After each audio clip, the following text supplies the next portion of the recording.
그럼 말이라는 것은 글자로 표기되는 것이 있고 그 글자에 담긴 뜻이 있는 겁니다. 그걸 뭐 흔히 언어학자들은 기표와 기의 그렇게 말하죠. 그냥 글자로 뭐 가 이렇게 써난다고 이 가가 무슨 가자인지 모르잖아요. 가 뭐예요 이게? 가나다라에 갈 수도 있고 가라는 갈 수도 있잖아요. 그러니까 그 표기하고 그 뜻이 일치가 안 돼요. 그래서 이게 미끄러진다는 거거든요. 여러분 사람끼리 말하다가 답답할 때 왜 답답합니까? 내가 전달하고자 하는 말을 전했는데 상대방은 오해하는 거예요. 오늘도 어떤 목사님과 통화를 했는데 제자 훈련을 하면서 목사가 설교한 것을 이렇게 메모 이렇게 요약해 오라 그랬더니 세상에 전부 다 자기 듣고 싶은 대로 다 듣는데요. 그러니까 목사는 이런 의도로 설교를 했는데 제자 훈련한다고 설교 요약을 해오라 그랬더니 제자 훈련 10명이 받으면 10명이 다 제각기 목사회가 말하고자 한 초점과 전혀 다른 방식의 설교 요약을 해왔다는 거죠, 그게. 그래서 듣고 싶은 대로 듣는다 이 말입니다. 사람이 답답한 이유가 그거예요. 내가 말하고자 하는 이 말하고 그 말에 담긴 뜻하고 일치가 안 되니까 상대방이 그 말과 그 뜻이 일치가 안 되니까 자꾸 이게 미끄러진다는 거거든요. 그래서 늘 어떻게 하면 답답하 미치겠네. 말귀를 못 알아듣느냐고 그러잖아요. 자, 그래서 말을 전달할 때는 대조와 대비를 통하여 말을 하려고 해요. 그리고 오늘 설교 제목부터 그냥 대조와 대비. 이 자문서에 굉장히 대조와 대비가 많은데요. 대조라는 것은 둘 이상을 여러 개 맞대어서 변별하여 보는 겁니다. 이게 대조예요. 대비라는 것은 차이가 나는 둘을 비교해서 그 말의 뜻을 전달하려고 하는 거죠. 깨끗하다 그러면 더러움의 의미가 있어야지 깨끗하다, 더럽다. 밝다 그러면 어둠이 대비가 돼야 되는 거죠. 이렇게 이제 세트가 되어야 원래 말하는 뜻이 드러나는 겁니다. 이것은 말만 그런 것이 아니라요. 그림도 마찬가지잖아요. 명암을 통하여 깊이를 드러내거든요. 또 음악도 마찬가지죠. 이렇게 대조 대비를 통해서 그 이제 뜻을 드러내려고 하는데 성경에는 수많은 대조 대비가 있습니다. 또 유사한 언어를 가지고 계속 반복하는 거죠. 생명, 영, 말씀, 진리 이런 개념이 어떤 의미에 다 같은 뜻으로 사용됩니다. 그러니까 우리가 평소에 익히고 습득된 또는 교육된 그런 단어 하나하나가 성경에서 말하는 단어와 이렇게 연결될 때 같은 단어가 나온다고 해서 그게 같은 뜻이 아니거든요. 그래서 예를 들어 성경에 복 그러면요, 이 복이 뭔지 제대로 알려면 창세기부터 요한계시록까지 복이라는 단어 사실 다 찾아봐야 됩니다. 그리고 문맥에 따라 복이 뭔지를 쭉 살펴봐야 돼요. 도대체 아브라함이 받은 복이 뭘까? 쭉 성경 전체를 한번 살펴보십시오. 아브라함이 소떼 양 때 많아진 게 복이라고 한 거래요. 아브라함의 복이 뭡니까? 갈라디아서 확실하게 나오잖아요. 믿음으로 의롭다를 받는 것이 아브라함이 받은 복이에요. 그럼 성경 전체에서 아브라함이 받은 복, 그럼 뭐예요? 믿음으로 의롭다를 받는 복, 이렇게 연결이 돼야 됩니다. 그럼 저주는 뭘까요? 성경 전체의 저주가 뭔지를 살펴봐야 되는 거죠. 오늘 나중에 좀 더 말씀해서 살펴보겠습니다만, 이런 식으로 생명이 뭐냐, 죽음이 뭐냐, 사망이 뭐고 저주가 뭐며 복이 뭐며 이런 내용들을 사실은 대조고 대비해서 변별시켜 봐야 돼요. 팁을 하나 드리면 요즘 성경 인터넷 다 되잖아요. 그 인터넷에 성경 검색을 할 때에 단어 검색을 해서 공부하는 것도 참 좋아요. 여러분들이 궁금한 단어가 있으면 그 한 단어를 쫙 클릭하면요, 성경에서 500까지 나오면 500까지 쫙 다 뜬단 말이에요. 뭐 100까지 쫙 다 떠요. 긍휼 딱 쳐보세요. 긍휼 단어 다 떠요. 물론 우리 한글하고 히브리 원어하고 좀 차이가 나는 단어들도 있지만 거의 비슷합니다. 그런 단어를 찾아가지고 그 문맥을 따라 한번 쫙 조사해 보면요, 아, 성경에서 긍휼이라는 이런 개념이구나. 기도 한번 딱 쳐보세요. 기도가 뭔지. 최초의 기도가 뭐예요? 아브라함이 제대로 기도한 믿음의 사람 아브라함의 처음 기도가 하나님 저 소돔과 고모라 성에서 의인이 있다면 살려주십시오 하는 이 기도예요. 우리의 믿음의 조상인 아브라함의 첫 기도가 뭐예요? 소돔과 고모라 성 지금 멸망당한다는 말입니다. 이미 창세기에서 멸망당한 그 소돔과 고모라 성에서 하나님이 아브라함의 기도를 드시고 롯을 구원해 주시잖아요. 이렇게 쭉 살펴보면 우리가 왜 대조 대비를 안 하느냐 하면은 내가 평소에 가지고 있는 그 단어 개념, 복 개념, 저주 개념 이런 걸 가지고 성경에 투사시켜서 성경에 있는 단어를 나에게로 막 이렇게 어거지로 끌어오는 거죠. 그럼 성경 전부 엉터리로 보게 되어 있습니다. 자, 그래서 성경에 수많은 이 대조 대비를 하는데요. 제가 몇 가지 예를 한번 들어볼게요. 가인과 아벨 딱 나오죠. 가인과 아벨 셋 들어가 나온단 말이죠. 이스마엘과 이삭 바로 나오지요. 에서와 야곱. 왜 꼭 대비시킬까요? 가인과 아벨. 처음 사람 아담과 하와가 처음 낳은 두 아들 아닙니까? 가인과 아벨. 하나님의 일방적인 은혜의 선택으로 아벨의 제사를 받아줍니다. 이걸 히브리서는 믿음으로 드린 제사라 그래요. 믿음이라는 것은 인간의 조건이 없을 때 믿음이라 그럽니다. 그래서 아브라함을 하나님께서 아벨의 제사를 하나님께서 받아주셨을 때에 이 가인이 분노해서 아벨을 살해하거든요. 하나님의 일방적인 은혜와 하나님의 일방적인 선택이 투입되자 언약 밖의 인간들이 어떻게 반발하는지를 보여주는 게 가인과 아벨이에요. 하나님의 언약 백성은 하나님의 은혜로 일방적으로 받아주잖아요. 언약 밖의 사람들은 이러한 일에 분노한단 말이죠. 하나님의 절대적인 선택, 하나님의 언약을 보이기 위하여 하나님의 자기 아들을 위한 그런 선택들을 세상은 분노하는 겁니다. 이게 이제 가인과 아벨에 나오잖아요. 그 다음에 이스마엘과 이삭은요, 역시 언약 안과 언약 밖에 어떻게 경계 지어지는지를 보여주거든요. 가인 언약 밖의 사람이에요. 아벨 언약 안의 사람이잖아요. 그 언약 안의 사람은 언약 밖의 사람에서 돌 맞아 죽는 거로 나옵니다. 이게 최초의 믿음의 사람 아닙니까? 그럼 이스마엘은요, 하나님께서 아브라함이 약속했지만 이 아브라함 하나님의 약속을 전적으로 신뢰하지 못하여 사라 아내의 말을 듣고 하갈을 취하여 아이를 낳았습니다. 그게 이스마엘이에요. 이 이스마엘은 아브라함의 혈과 육의 능력으로 낳은 자식입니다. 이게 언약 밖의 자식이에요. 그러니까 자기 실력, 자기 힘, 자기 능력으로 자식을 만들어낸 이 이스마엘은 언약 밖의 자식이란 말이에요. 그럼 언약의 자식 이삭은 어떻게 됩니까? 사라가 생리가 끊어져야 돼요. 아브라함 더 늙도록 기대야 됩니다. 그래서 하나님께서 이스마엘을 놓고 나서 아브라함에게 13년 동안 침묵하시고 99세 때 나타나서 너 할례 받아. 할례를 받으란 말은 생식 끝을 자른다는 의미고 너의 생식의 능력으로 태어나는 자식이 아니라 하나님의 약속의 능력으로 태어나는 것은 이삭 같아야 돼. 그래서 이삭은 없는 데서 생긴 자식이고 죽은 자 가운데서 살아나는 방식이라고 로마서에서 이 아브라함의 믿음과 믿음이 뭔지를 바울 사도가 설명한다니까요. 그러므로 이스마엘과 이삭을 대비시킴으로 언약 안에 있는 자는 이삭처럼 나에게서 원인이 절대 없습니다. 나는 허물과제로 죽은 자입니다. 없는 데서 믿음이 생겼다는 것은 이 하나님의 전적인 은혜의 선물이고 예수 십자가의 죽으심과 부활로 나를 함께 죽이시고 살리신 하나님의 은혜입니다. 이게 언약 안에 있는 자들의 모습이 이삭으로 드러나는 겁니다. 그 다음에 에서와 야곱 똑같잖아요. 태어나기도 전에 엄마 뱃속에 있을 때에 에서는 미워하고 야곱은 사랑했대요. 에서는 아무리 이쁜 짓을 해도 미워요. 그냥 야곱은 미운 짓을 해도 하나님의 언약의 복을 받는단 말이죠. 물론 야곱은 죽을 고생합니다. 에서는 고생했다는 말이 없죠. 언약의 백성 야곱은 죽을 고생을 다 하고 나중에 결국 환도뼈가 쳐서 cel룩거리며 평생을 지판지고 살아야 되는데 그게 언약의 백성의 복이라 이 말이죠. 이런 개념으로 가인과 아벨, 이스마엘과 이삭, 에서와 야곱이 대비하면요 언약의 흐름이 선명하게 보여지는 겁니다. 이런 식으로 오늘 잠언을 한번 보자 이 말이죠. 수많은 대조와 대비가 나타나거든요. 오늘 보면 27절 28절입니다.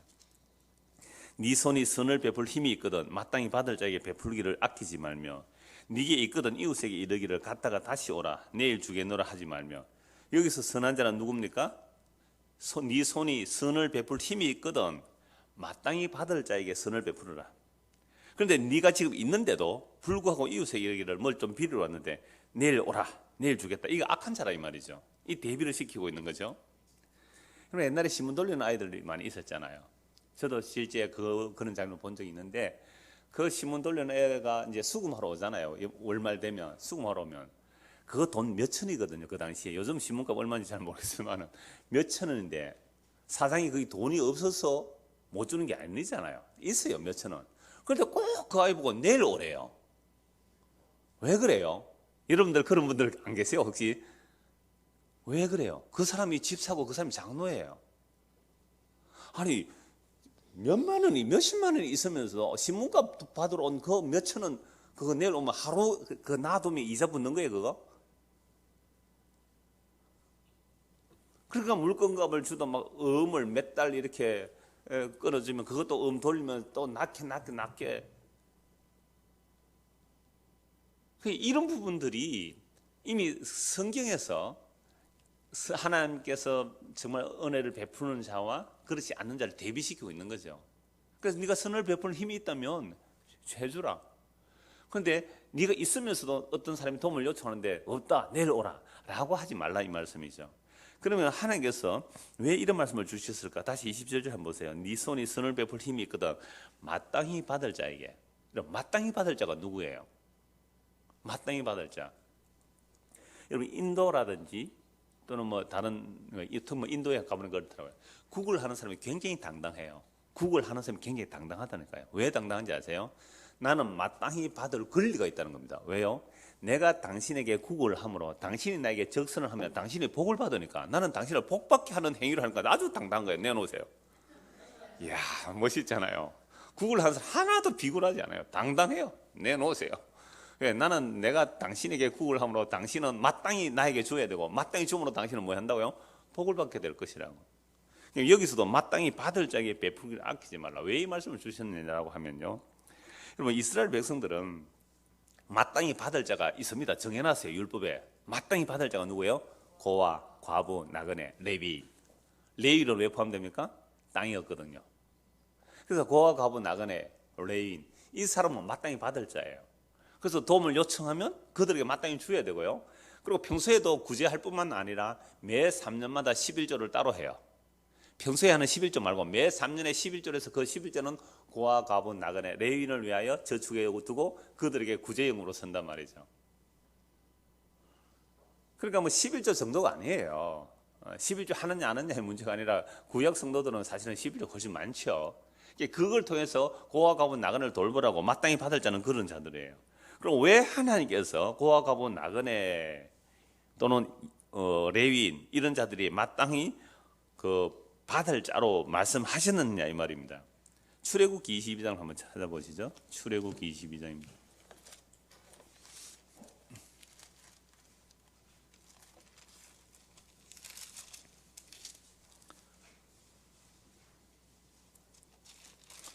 (21절)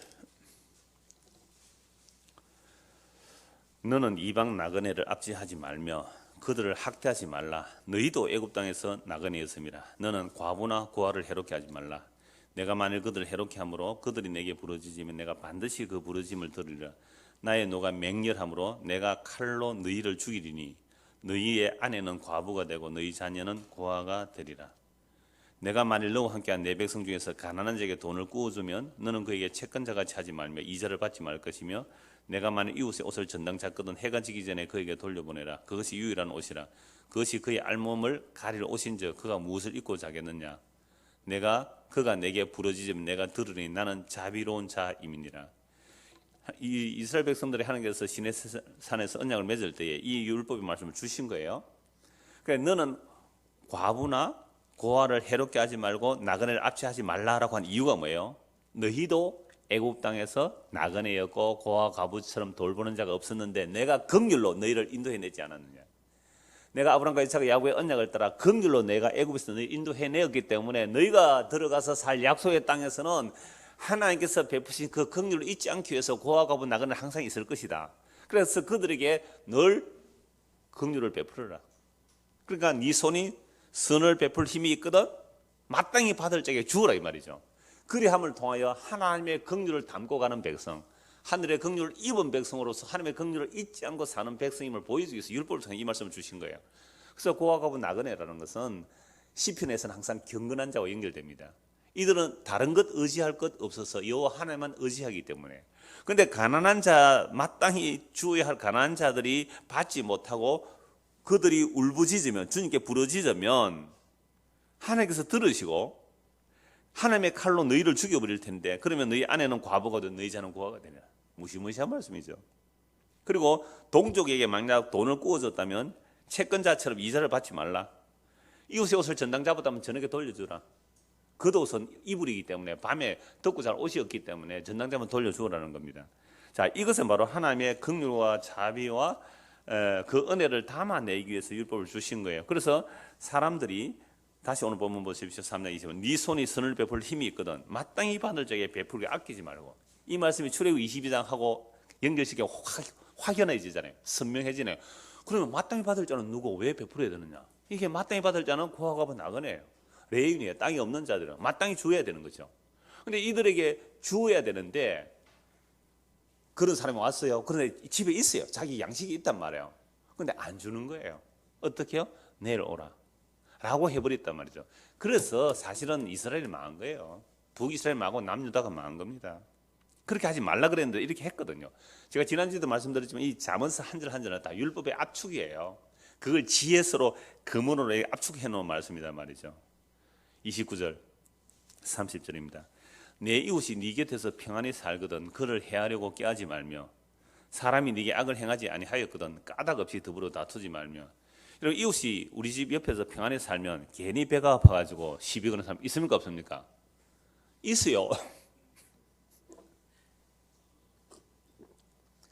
여기 사파동 내려가면 지금 SK 주유소 그거 헐고 새로 건물 짓던데요. 이 SK 주유소 아세요? 우리 옛날 예배당 있었던 데서 조금 내려가면 주유소 안에 있어요. 그 주유소 앞에 어떤 동네 할머니가 있었어요. 이 사람이 뭐 뉴스, 하여튼 텔레비 한번 나왔어요.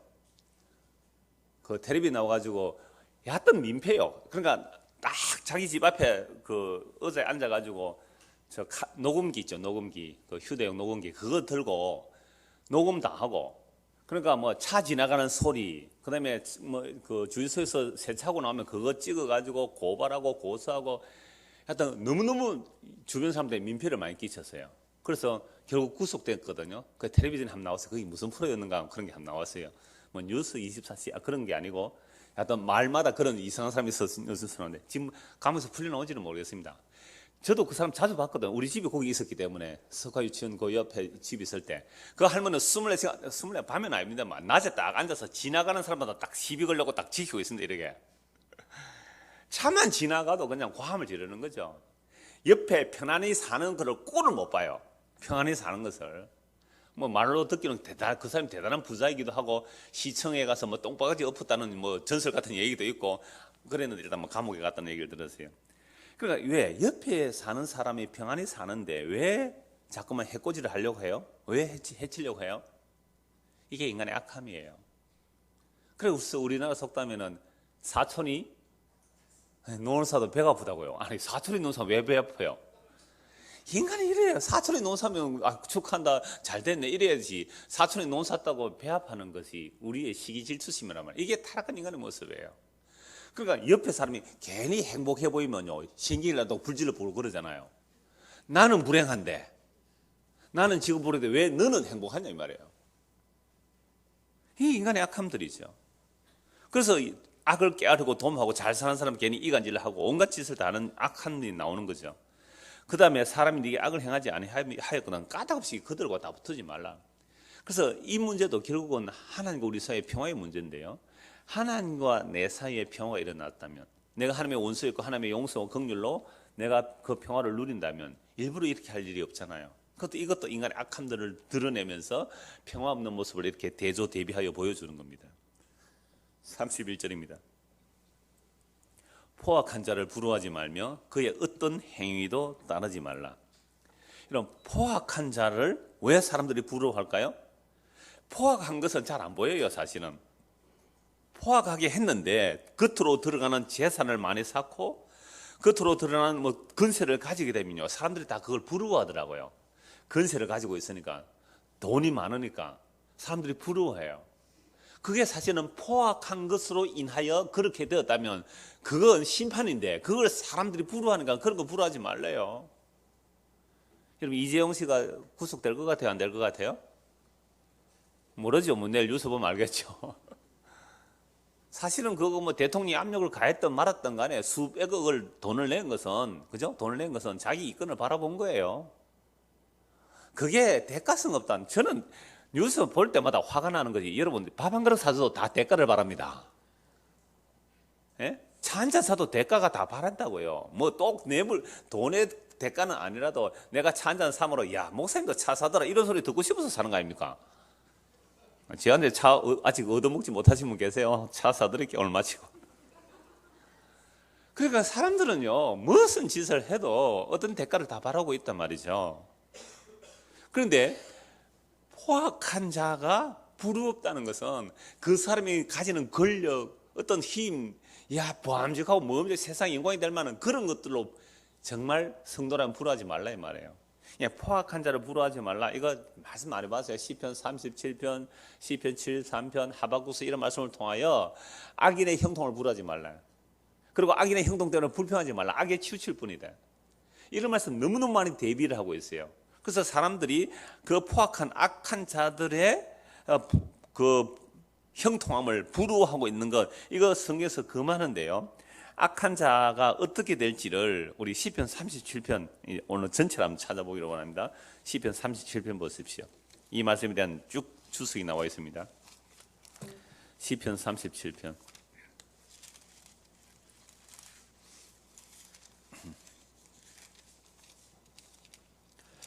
악을 행하는 자들 때문에 불평하지 말며 불의를 행하는 자들을 시기하지 말지어다. 여러분, 악을 행하는 자들 때문에 이 포악한 자들이잖아요.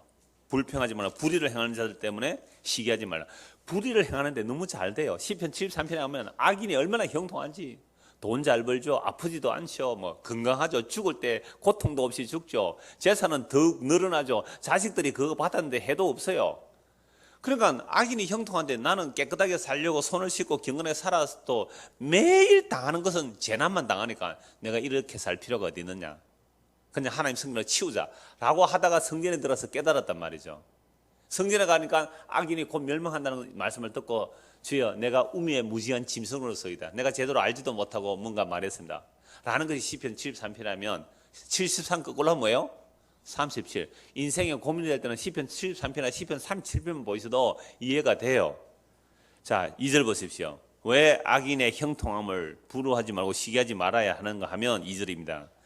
그들은 풀과 같이 속히 배임을 당할 것이며 푸른 채소같이 세잔할 것입니다. 잠시 흥왕해 보여도 곧 사라질 풀과 같다 이 말씀입니다. 여호와를 의뢰하고 선을 행하라. 땅에 머무는 동안 그의 성실을 먹을 거로 삼을지라. 그러니까 악인을 부러워하지 말고 너는 여호와를 신뢰하라. 하나님을 믿어라.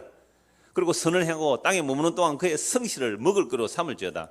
또 여호와를 기뻐하라. 그가 네 마음의 소원을 네게 이루어 주시라. 이러니까 또 내 소원 이루어주가 부자 된다 그런 얘기 아닙니다. 하나님께서 우리 마음의 소원을 주신대요. 이 마음의 소원을 주시면 썩지 아니할 그 영원한 영광을 사모하게 되어 있다 이 말씀입니다. 네 길을 여호와께 맡기라. 그를 의지하면 그가 이루시고 내 의를 빛같이 나타내시며 내 공의를 정오의 빛같이 하시려다. 그러니까 여호와께 맡기고 그를 의지하면 주께서 우리의 마음의 소원을 이루어 주시는데 우리의 뭐가 드러나도록 해준다고요? 우리의 의가 드러나게 해주시는 거지. 재물이 부자되게 해준다 그런 얘기 아니죠. 우리의 의가 대낮에 공의처럼 햇빛처럼 그렇게 드러나게 해주신단 말입니다. 여러분, 주님 오시는 그날에 언약 안과 언약 밖을 나눌 때에 의와 불의로 나누는 거예요. 예수 그리스도 안에 있으면 의롭다 해서 생명으로 들어가고 예수 그리스도 밖에 언약 밖에 있으면 불의예요. 그건. 그러면 우리의 의가 세상의 악인의 형통에 부러워하고 야 저렇게 하면 성공했구나 저렇게 따라가야 그렇게 하지 마라. 그건 멸망의 길이니까. 오히려 주를 의뢰하라. 그러면 그날에 네 의를 빛같이 네 공의를 정오의 빛같이 드러나게 해주겠다는 겁니다. 그래서 여호와 앞에 잠잠하고 참고 기다리라. 자기 길이 형통하며 악한 꾀를 이루는 자 때문에 불평하지 말지어다. 그럼 누가 형통해요? 악한 꾀를 이루고 그래서 자기 길이 형통하고 포악한 자가 형통하는 그것 때문에 불평하지 말래요. 오히려 정말 불쌍해 안 보여요 그 사람들이? 분을 그치고 노를 버리며 불평하지 말라. 오히려 악을 만들 뿐이라. 진실로 악을 행하는 자들은 끊어질 것이나 여호와를 소망하는 자들은 땅을 차지하리로다. 이러니까 또 부동산 차지한다고 생각하는데 아니죠. 약속의 나라를 말해요. 약속의 나라, 약속의 땅. 잠시 후에는 악인이 없어지리니 내가 그것을 자세히 살필지도 없으리라. 잠시 후에 악인 하나 살펴보세요. 없어요. 자세히 살펴봐도 없어요. 악인의 형상이 얼마나 가겠어요. 그러나 온유한 자들은 땅을 차지하며 풍성한 화평으로 즐거워라. 영원한 약속을 기업으로 받는 겁니다. 악인이 의인치기를 깨하고 그를 향하여 그의 일을 가는도다. 그러나 주께서 그를 비웃으시리니 그의 날이 다가오심을 보이심이로다. 그러니까 악인이 의인치기를 깨하고 그를 향해 일을 막 갈고 있지만 그러나 주께서 비웃고 계세요. 심판을 모르고 있는 거죠. 지금 심판이 임하고 있는데 몰라요. 소돔과 고모라 성에 유황불이 떨어지는데 롯의 사이들은 그걸 농담으로 이긴다 그러니까요. 모른단 말이에요. 그러니까 악의 형통을 구하고 있는 거죠. 죄를 짓다 보니까 불의를 행하다 보니까 심판이 없으니까 하나님이 없다고 보고 간이 커져가지고 자기 마음대로 죄를 짓는데 담대하게 살아간다면 이 사람 예수님 사람 아니죠.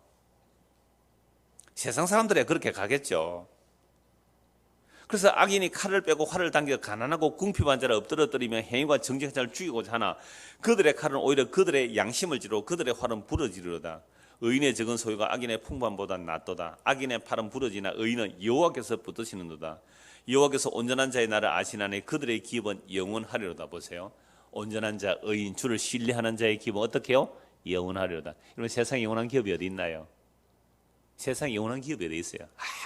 나의 영원하신 기업? 생명보다 귀하다. 우리의 영원한 기업은 예수 그리스도가 우리의 영원한 기업이에요.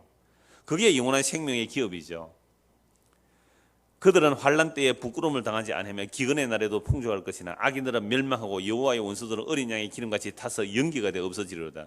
악인은 꾸고 갚지 아니하나 의인은 은혜를 베풀고 주는도다. 보세요. 아까 의인은 어떤 사람이라고요? 마땅히 베풀 자에게 베푸는 자. 그 사람이 누구예요? 의인이잖아요. 악인은요? 꾸고도 안 갚고 있어도 안 주는 사람. 의인은 은혜를 베풀고 주는 거예요. 그래서 부자라서 베푸는 게 아니에요. 그 마음에 하나님의 은혜가 담기고 하나님의 긍휼이 담긴 자는 가난해도요 잘 베풀어요. 그래서 예루살렘 교회가 어려웠을 때에 저 데살로니가 지역 사람들이 극심한 어려움 가운데 힘에 지나쳐도 넘치는 풍성한 연부를 했단 말이에요. 그래서 주의 복을 받은 자들은 땅을 차 주의 저주를 받은 자는 끊어지로다. 주의 복을 받은 자는 영원한 생명의 나라를 차지하겠지만 주의 저주받은 자는 끊어지는 거죠. 여호와께서 사람의 걸음을 정하시고 그의 길을 기뻐하시나니 그는 넘어지나 아주 엎드러지지 아니하면 여호와께서 그의 손으로 붙드심이로다. 내가 어려서부터 늙기까지 의인이 버림을 당하거나 그의 자손이 걸식함을 보지 못하도다. 지금 악인과 의인을 계속 대비하고 있죠. 악인은 잠시 형통해 보이고 힘 있는 것 같지만 곧 멸망할 것이고 끊어질 것이라는 거죠. 의인은 지금 엎드러진 것 같고 죽은 자 같지만 주께서 붙들고 계시는 겁니다. 그래서 내가 어려서부터 늙기까지 의인이 버림을 당하거나 그의 자손이 걸식함을 보지 못하였다. 그는 종일토록 은혜를 베풀고 꾸준히 그의 자손이 복을 받는도다. 우리가 아까 전도서 잠언서 3장 27절 읽을 때에 보았던 말씀, 바로 이 말씀이에요. 악에서 떠나 선을 행하라. 그리하면 영원히 살리니 여호와께서 정의를 사랑하시고 그의 성도를 버리지 아니하심이로다. 그들은 영원히 보호를 받으나 악인의 자손은 끊어지리라. 계속 대비가 되죠. 의인의 자손들은 영원한 것, 계속 영원한 것, 영원한 기업, 영원한 생명 이렇게 되지만 악인의 자손은 어떻게 해요? 끊어지리라, 심판당하리라, 연기처럼 불에 타리라, 채소처럼 사라지리라. 의인이 땅을 차지하며 거기서 영원히 살리로다. 이게 나중에 신약에서 연결되면 그 나라와 그 의가 되는 겁니다. 의인의 입은 지혜로우며 그의 혀는 정의를 말하며 그의 마음에는 하나님의 법이 있으니 그의 걸음은 실족함이 없으리로다. 악인이 의인을 엿보아 살해할 기회를 찾으나 여호와는 그를 악인의 손에 버려두지 아니하시고 재판 때에도 정죄하지 아니하시려다. 여호와를 바라고 그의 도를 지키라. 그리하면 네가 땅을 차지하게 하실 것이라. 악인이 끊어질 때 네가 똑똑히 보리로다. 내가 악인의 큰 세력을 본저 그 본래의 땅에 서 있는 나무잎이 무성한 것 같으나 내가 지나갈 때 그는 없어졌나니 내가 찾아도 발견하지 못하였도다. 온전한 사람을 살피고 정직한 자를 볼지어다. 모든 화평한 자의 미래는 평안이로다. 범죄자들은 함께 멸망하리니 악인의 미래는 끊어질 것이나 의인들의 구원은 여호와로부터 오나니 그는 환난 때에 그들의 요새이시로다. 여호와께서 그들을 도와 건지시되 악인들에게서 건져 구원하심은 그를 의지한 까닭임이라. 여러분, 세상에 불평하고 불의하고 뭐 여러 가지 원망할 일이 많을 거예요. 그럴 때마다 뭐 하라고요?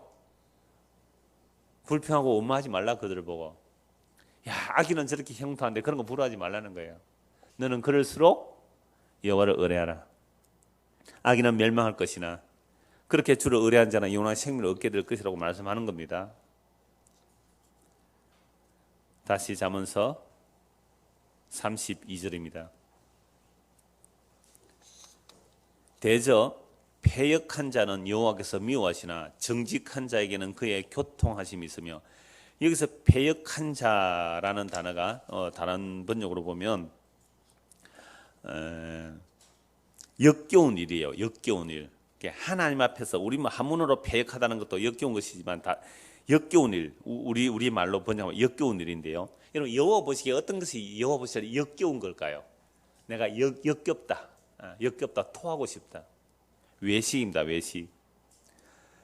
입술로는 존경하지만 마음은 먼 자들이에요. 마음은 자기들의 이욕을 따르면서 여호와를 위한다고 하는 자입니다. 하나님 영광을 위한다 말하지만 그들의 속은 자기들의 욕심을 따르는 거예요. 하나님 영광, 하나님과 입에 발린 소리가 하나님 영광이지만 그런 한급을 벗겨보니까 그 안에 자기의 이욕을 따르면서 여호와의 영광을 거들먹거리는 자들, 이들이 바로 하나님 보실 때는 패역한 자들이에요. 역겨운 자들이란 말이죠. 이들을 여호와께서 미워하십니다.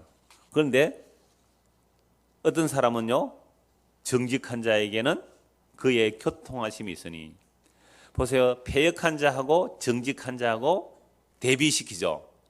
패역한 자는 여호와께서 미워하십니다. 역겨운 자, 하나님 보세요. 역겨운 자, 하나님이 미웠어요. 근데 정직한 자에게는 그의 교통하심이 있다라고 말씀합니다. 그럼 정직한 자는 어떤 사람이 정직한 자일까요? 여호와의 교통함이 있기에 자신이 어떠한 자임을 아는 자들이 정직한 자들이에요.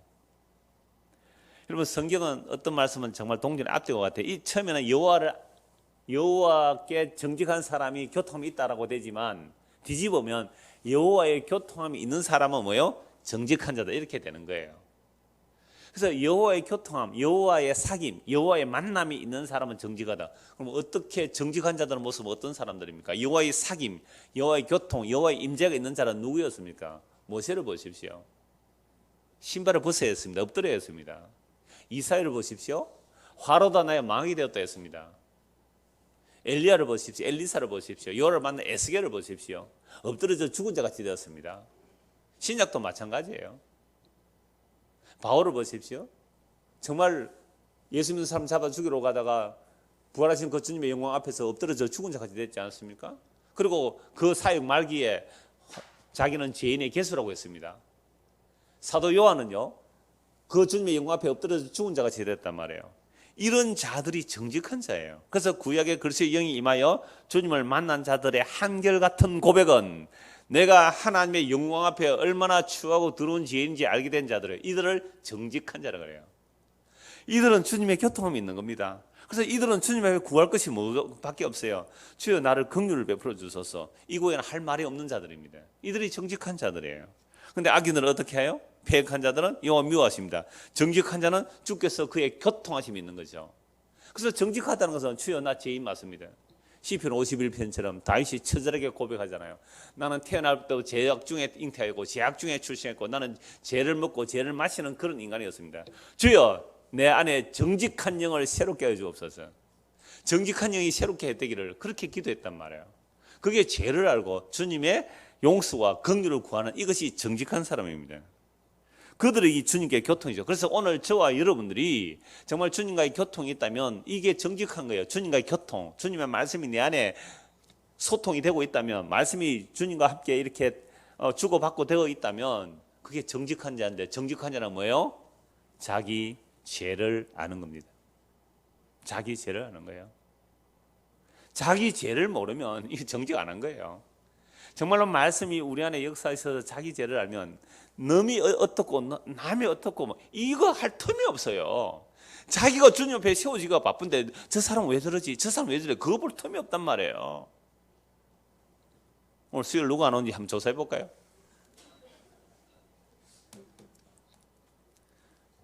그래서 앞자리에 앉아서 뒤에 누가 오는지 관심이 가집니까? 그게 관심 간다면 슬쩍슬쩍 뒤로 돌아보면서 야 오늘 장로님 누구 안 왔고 말이지, 야 근사님 누구 안 왔고, 이 사람 정직하지 못한 거예요.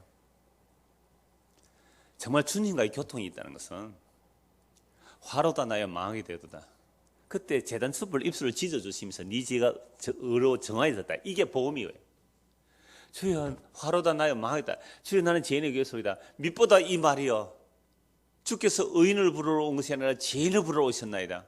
밑보다 이 말이여 모든 사람이 받을 만한 말이여 주께서 의인을 부르러 온 것이 아니라 죄인을 부르러 왔도다. 주님 여기 죄인 중에 계속 여기 있습니다.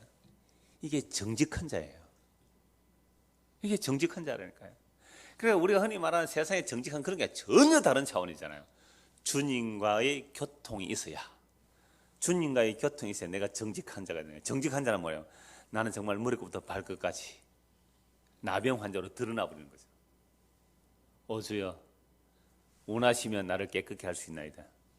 주께서 손을 대시면 내가 원하노니 깨끗함을 받으라. 이게 산상수 마태복음 5, 6, 7장을 통하여 우리의 실상이 다 드러나고 유대인들의 그 율법 지켰다는 그 껍데기를 다 드러내고 완전한 문둥병자로 예수님께서 드러내실 때에 마태복음 8장에 제일 처음 고쳐주신 자가 나병 환자이지 않습니까? 그렇게 주님께서 그 질병을, 그 더러움을 자신이 대신 안아가신 거죠. 안아가신 거죠. 전가시켜 가신 거예요. 자기에게로. 그 죄를 의를 우리에게 전가시켜 주시고, 그래서 십자가에 다 이루신 거예요. 그 주님과의 사귐이 있는 자는요, 정직한 자들이에요.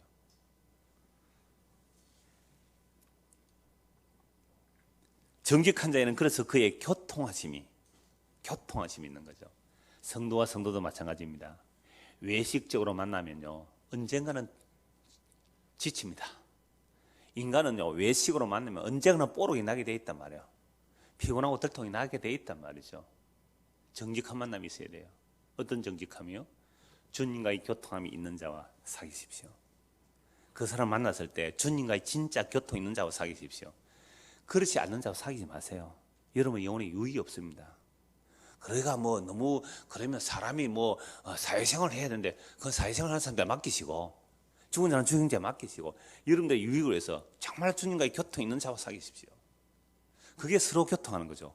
주님과의 교통이 있고 이웃과의 교통이 있어야 돼요. 성도가 서로 교통하며 성도의 교제, 코이노니아, 그렇게 중요한 거예요. 그래서 피차 금연할 수 있어야 돼요. 지금 우리 가는 이 길이 맞는 길이에요? 우리가 그날 이 길 끝에 정말 우리 주님 만날 수 있는 길 맞는 거예요? 그 교통을, 그 교제를 하면서 가는 거예요. 33절 또 대비합니다. 악인과 의인. 악인과 의인. 악인의 집에는 여호와의 저주가 있거니와 의인의 집에는 복이 있느니라. 악인의 집, 지금까지 쭉 살펴봤잖아요. 악인이 어떤 자이며 의인이 어떤 자이며, 그런 집에는 여호와의 저주가 있고 의인의 집에는 여호와의 복이 있는 거죠. 그러면 저주가 뭐고 또 복이 뭘까요? 우리가 지금까지 악인의 형통함을 살펴봤습니다. 악인의 형통함, 세상 사람들 부러워할 만한 그런 것들 복입니까? 복이 아닙니까? 복이 아니에요. 오히려 저주란 말이죠. 야고보서 5장에 보면 만세의 재물을 산 것이 저주라고 합니다. 그 세상 사람들이 복이라 하는 거죠. 우리가 볼 때는 그게 저주예요. 그러니까 악인에게는, 악인의 집에는 여호와의 저주가 가득하다마는, 악인의 집에는 여호와의 저주가 가득하면 그게 뭐가 가득한 거예요? 돈이 가득해가 쓸 데가 없어서 재진을 밖에 할 게 없어요. 여러분 돈 많고 건강하고 시간 많으면 뭐 할 것 같아요? 돈 억수로 많고, 약간 말 서도 끝이 없는 쓸만큼 돈을 여러분이 주시고 건강 주시고 시간 주셨습니다. 뭐 할 거예요, 여러분들? 거룩한 순교하고 막 선교 헌금하고 선교하러 가고 막 그렇게 하겠어요? 죄 짓는 것밖에 생각 안 나는 게 인간입니다. 그러니까 악인의 형통함이라는 것은 세상에 보암직하고 먹음직하고 부러워할 만한 것들, 육신의 정욕, 안목의 정욕, 이생의 사랑으로 가득 채워졌을 때 와 부럽다. 그게 저주입니다. 의인의 집에는 복이 가득해요. 의인의 집에는 세상 부러워할 만한 것이 하나도 없어요. 세상 사람들은 부러워할 만한 게 하나도 없어요. 그런데 복이 있대요. 그게 뭔데요? 예수 그리스도를 믿음으로 의롭다함을 받는 것. 이게 하나님과의 교통함을 통해 정직하게 된 자들. 나는 정말 무릎도 발끝까지 죄인인데 예수의 십자가의 공로가 아니면 나는 죽을 수밖에 없는 멸망받을 수 없는 죄인이구나. 야, 당신 정말 복 받았군요. 의인의 집에 임한 복이에요. 이 복은 세상이 다 무너지고 이 세상이 불타 없어지도 사라지지 않을 복이기 때문에 진짜 복이고, 그게 영원한 생명의 복이에요. 그런데 보세요. 악인의 저주가 뭐라고요? 세상을 볼 때 세상 사람들은 그걸 복이라 그러죠. 불태워질 거잖아요. 아니, 불태워질 때 조금 있었으면 조금 불타고 말았을 텐데 많으니까 더 오래 불타야 되잖아요. 알아들으시면 알아들으셨을 거예요. 웬 말인가 내 형제여, 재물만 취하다 이 세상 불탈 때에 너도 타겠구나. 그런 자수 얼마나 리얼하고 좋아요.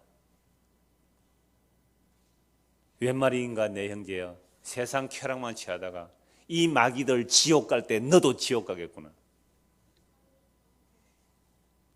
그래서 진짜 복이 뭡니까?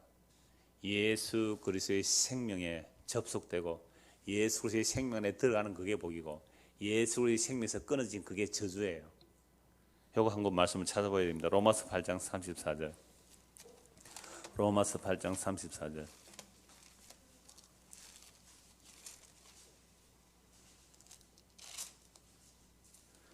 누가 정죄하리요? 죽으실 뿐 아니라 다시 살아나신 이는 그리스도 예수시니 그는 하늘 우편에 계신 자여 우리를 위해 간구하시는 자는.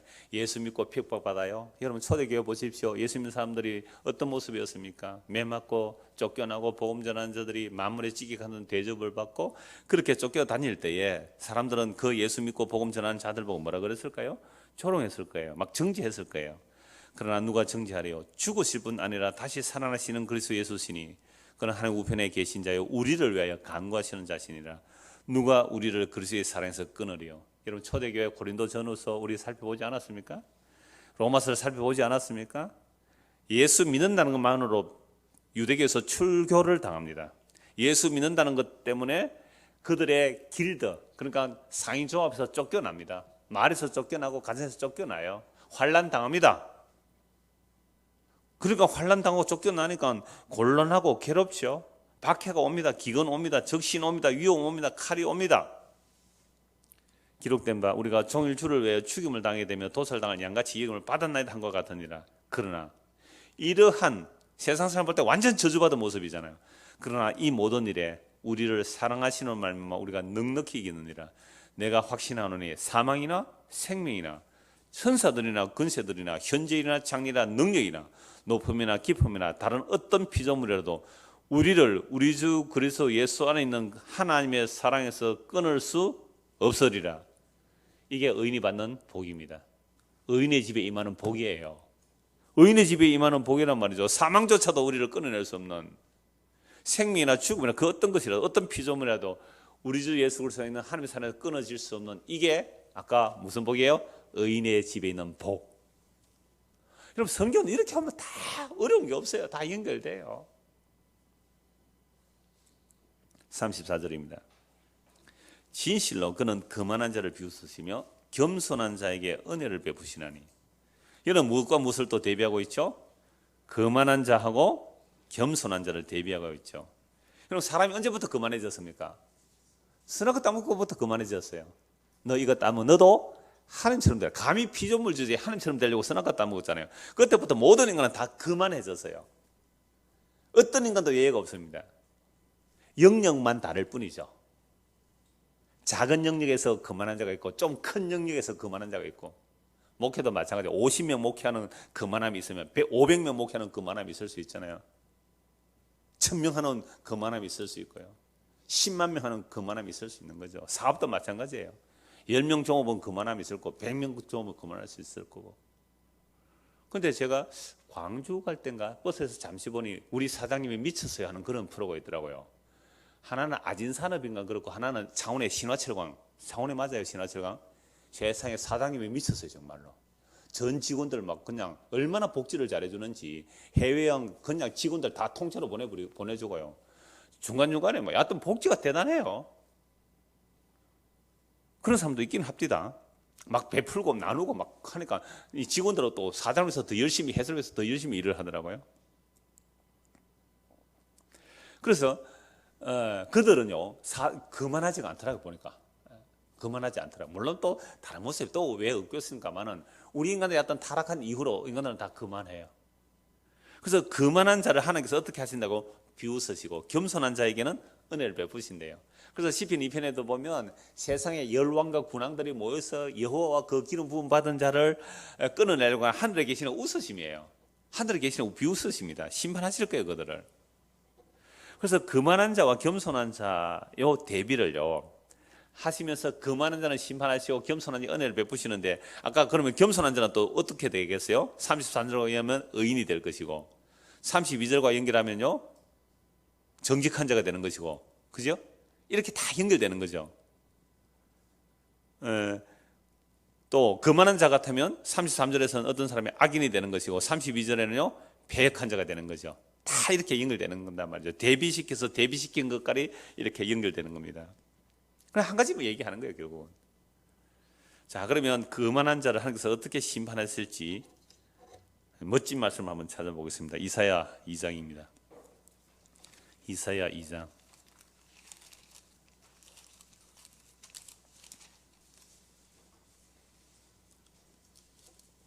5절부터 보시죠. 야곱 족속아 오라 우리가 여호와의 빛에 행하자. 주께서 주의 백성 야곱 족속을 버리셨으면 그들에게 동방풍속이 가득하며 그들이 블레셋 사람들 같이 점을 치며 이방인과 더불어 손을 잡아 언약하였습니다. 왜 심판받습니까? 여호와를 버리고 여호와의 언약을 버리고 이방인과 더불어 언약해 버렸죠. 이방인들은 뭘 믿었습니까? 금과 은을 믿었죠. 유대인들은 뭘 믿어야 되죠? 여호와 하나님의 약속을 믿어야 되잖아요. 여호와 약속 하나님의 약속을 믿어야 돈이 안 돼요. 그래서 뭘 믿어요? 이방인들이 말하는 은과 금을 믿었어요. 그래서 은과 금을 우성겼단 말이에요.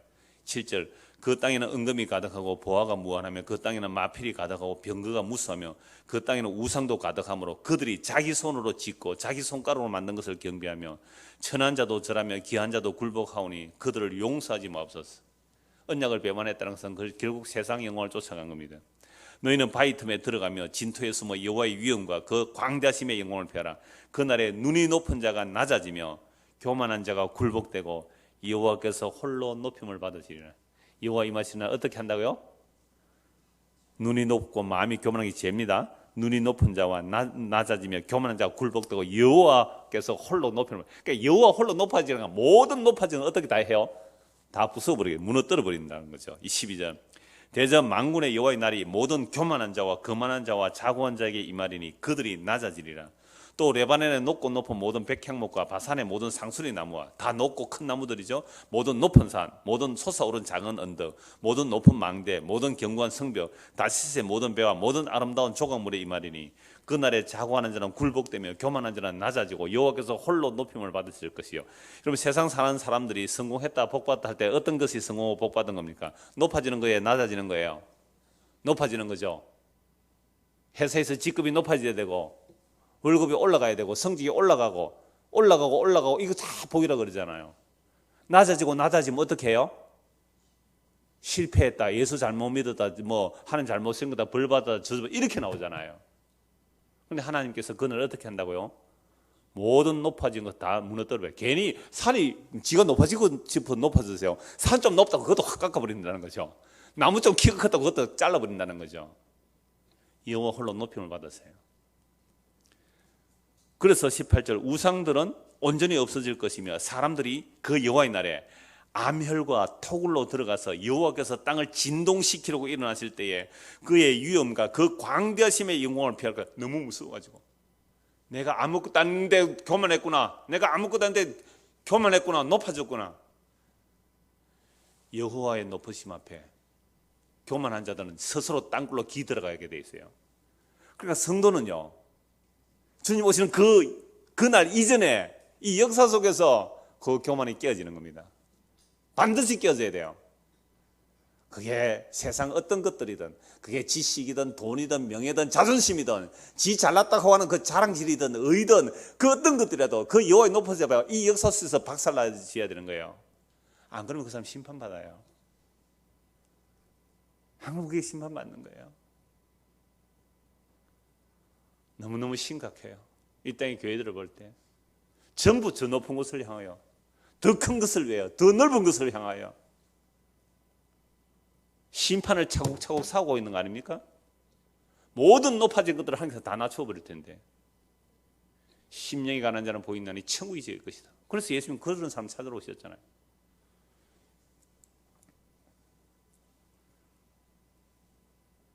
사 19절 사람들이 주님 오시는 그날에 암혈과 토굴로 들어가서 여호와께서 땅을 진동시키려고 일어나실 때 그의 위엄과 그 광대하심의 영광을 표할 것이라. 사람이 자기를 위해 경배하려고 만들었던 은우상과 금우상을 그날에 두더지와 박쥐에게 던져. 주님 오시는 날에 금관이 소용이 없어요. 주님 오시는 그날에 금관으로 뇌물을 통하지 않습니다. 박쥐한테 던진다니까요. 두더지에 던져버려요. 암혈과 험악한 바위 틈에 들어가서 여호와께서 땅을 진동시키려고 일어나실 때에 히브리서 12장에 보면 흔들릴 것을 다 흔들어버려요. 흔들리지 않는 것만 남기면서 다 흔들어버린단 말이에요. 그렇게 진동하려고 일어나실 때에 그 광대하심의 영광을 피해서 그냥 숨을 수밖에 없어요. 그래서 22절 너희는 인생을 의지하지 말라. 자기 자신 믿지 말라 이 말입니다. 여러분 행위 믿지 말라. 자기 의로움 믿지 말라는 겁니다. 그의 호흡은 코에 있나니 세만할 가치가 어디 있느냐. 그래서 요한계시록에 보면 6장에 어린 양의 진노가 임할 때에 사람들은 바위와 왕과 임금들과 장군들과 자유인들과 종들이 그 여호와의 영광 앞에 어린 양의 진노와 보좌에 계시는 어린 양의 진노가 너무 무서워서 바위와 날 가리다고 산과 날 가리도록 이사야 2장 요한계시록 6장의 성취가 된다니까요. 그래서 우리 주님 오시는 그날에 모든 높아진 것들은요 다 무너져 내릴 거예요. 근데 성도는 이 역사 속에서 뭐 하는 거예요? 그 높아진 것들이 깨어지고 부서지고 무너지는 거예요. 마음이 낮춰지는 거죠. 그래서 일찍 죽임당하는 어린 양에게 마음이 가게 되는 사람, 이 사람이 정직한 사람이에요. 이 사람이 하나님의 은혜를 입은 사람이란 말이죠. 그래서 다시 오늘 본문을 보십시오. 35절 지혜로운 자는 영광을 기업으로 바꾸니와 미련한 자의 영달함은 수치가 되느니라. 그래서 지혜로운 자는 영광을 기업으로 받는다. 그럼 지혜로운 자가 누군지 다시 위로 거슬러 갑니다. 지혜로운 자가 누구예요? 겸손한 자죠. 겸손한 자는 뭘 받고요? 은혜를 베푸시죠. 그럼 하나님께서 은혜를 베푸시면 어떻게 되는 거예요? 또 겸손하게죠. 그래서 은혜를 베풀어서 겸손하게 된 자들은 어떤 사람들이에요? 교만들이 날아가는 거죠. 높아진 것들이 깨어지는 겁니다. 자존심이 무너지는 거예요. 그래서 주의 긍휼만 구하게 되는 자들, 이게 뭐예요? 겸손한 자, 은혜를 받은 자, 지혜로운 자, 의인, 정직한 자, 선을 베푸는 자, 다 하나로 연결되는 거예요. 이렇게 대조 대비를 한번 해보란 말이에요. 시편을 볼 때도 그래요. 잠언서를 볼 때도 그렇고 전도서를 볼 때고 그 같은 표현 구절을 대조 대비해 보면요, 아 이런 거네. 쉽게 이래 연결이 좀 되잖아요. 그래서 악인은 어떤 자들이에요? 악인은 미련한 자예요. 미련한 자가 영원한 영혼을 얻었다. 그거는 수치예요. 영혼은 수치예요. 그 미련한 자가 34절에는 거만한 자잖아요. 33절에서는 악인이죠. 32절은 패역한 자, 하나님 앞에 역겨운 자, 포악한 자, 이런 자들이 하나님 심판을 받을 자의 모습이죠.